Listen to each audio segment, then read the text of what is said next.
Hey, ladies and gentlemen, this is Carmine Sabia here for Explain America. Thank you for joining us again tonight.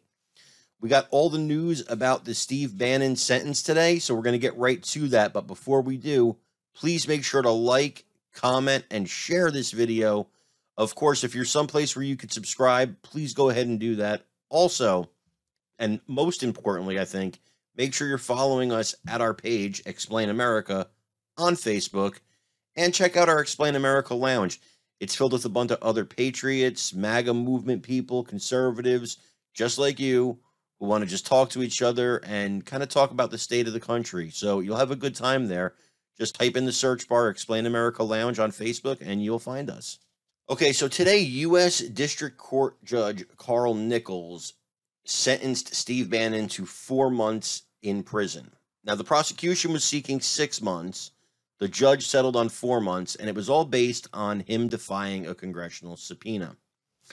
There are not a lot of prosecutions for defying congressional subpoenas, and there's even less convictions for defying congressional subpoenas.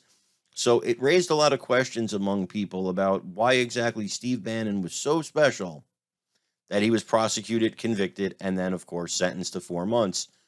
Now, by the letter of the law, he's guilty, and the sentence is appropriate by the letter of the law. However, the judge did decide that he could remain free while he's appealing the case, because the appeal is going to take more than 4 months. There'd be no point to have him serve the 4 months, and then if he wins the appeal, oh, well, we've overturned the conviction, but you've already served your time.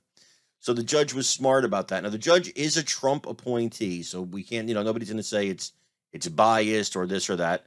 The judge said it was, these are very serious charges, that a very serious thing happened on January 6th, which is true. And he was, he said he has to pay the price for that. But Steve Bannon, there's no evidence that he orchestrated anything on January 6th. This is simply for defying a congressional subpoena. Now, in this reporter's opinion, it's about wagging his finger. It's about wagging his finger in the face of the people who think they own him, and think they own me, and think they own you, and think they own all of us. And it's basically him telling them, well, you don't own me. And I think that's what they're really mad about. I think as you see more and more people from the Trump orbit get prosecuted, you're going to learn, or at least you're going to suspect, that a lot of this prosecution has to do with the fact that they're still angry that he won in 2016.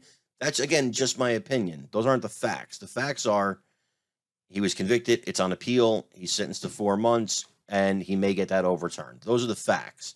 My opinion is, if he wasn't Steve Bannon, who worked on former President Donald Trump's campaign, who worked in former President Donald Trump's White House, who wasn't prosecuted in a Washington, D.C. court, which I think is very important here, then you'd have a different outcome. Or I should say a court near Washington, D.C. You'd have a very different outcome here, in my opinion. And again, we're all entitled to our opinions. I'm not presenting it as fact. You're free to make up your own mind about what you think happened, why you think he was prosecuted. But I think he's going to win on appeal. I personally do think he will win on appeal. I think this is a travesty of justice, and I think that the time has come for people to say, look, enough of you people in Washington, D.C., trying to stomp down conservatives, trying to tell us you own us, trying to tell us that you're in charge. Enough of it. And I think Steve Bannon is a guy who's made mistakes. We all have. We're all flawed. We all fall short of his glory, the glory of God. But I think Steve Bannon's a good man. I think he loves his country. And I think he's trying to do what he can in his lifetime to make America great again. Hey, folks, hope you enjoyed tonight's video. Please, I know you're going to have a lot of comments, so go ahead and leave them. We really want to hear from you on this topic. Also, again, make sure you like and share. Make sure you subscribe. Make sure you are following us at the Explain America page on Facebook, and you definitely want to be following or be in the Explain America Lounge, where this is going to be a hot topic of conversation. You're going to want to get in on that and talk with other patriots. So please do all those cool things. We love you guys. God bless you. Take care, everybody.